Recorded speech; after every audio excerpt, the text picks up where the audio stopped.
AITA for not making my kids share their things with their half-siblings and forcing my ex to move. I, 45M, have 2 kids with my ex-wife Mel, 40F, Emmy, 14F, and Travis, 11M. We divorced several years ago after a pretty nasty split. I'm not a high-income guy, but I have a family trust from my grandfather that provides a very comfortable lifestyle. It wasn't counted in the divorce, nor could it be touched for child support or alimony, which Mel still resents to this day.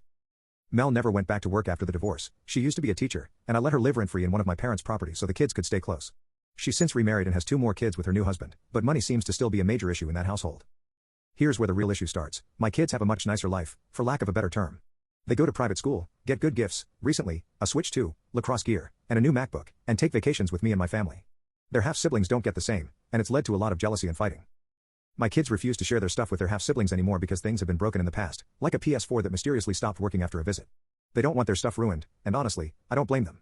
Apparently, this caused yet another meltdown between Mel and her husband, and now she's banned the kids from bringing their gifts to her house at all. So now they're staying with me more, because why would they want to go somewhere they can't enjoy the things they own? This set off a domino effect. Mel is now filing for child support, which, again, she's allowed to do, and in response to everything, my parents told her she'll need to start paying rent in September. She's now claiming she can't afford it and that we're forcing her to move out of state even though she can't take the kids with her. It's turning into a full-blown meltdown. But here's the thing, and I know this is harsh, at some point, she and her husband need to get it together and stop blaming me and my kids for their lack of resources. Life isn't always fair. Our kids have different opportunities, and it's not my responsibility to balance out. I'm not going to tell my kids they have to share everything just so their half-siblings don't feel bad. That's not how the world works. I could help more, sure, but why should I keep picking up the slack because she and her husband can't provide? I already let her live rent-free for years. I don't think I owe more than that. That said, maybe I'm being too blunt or dismissive. AITA?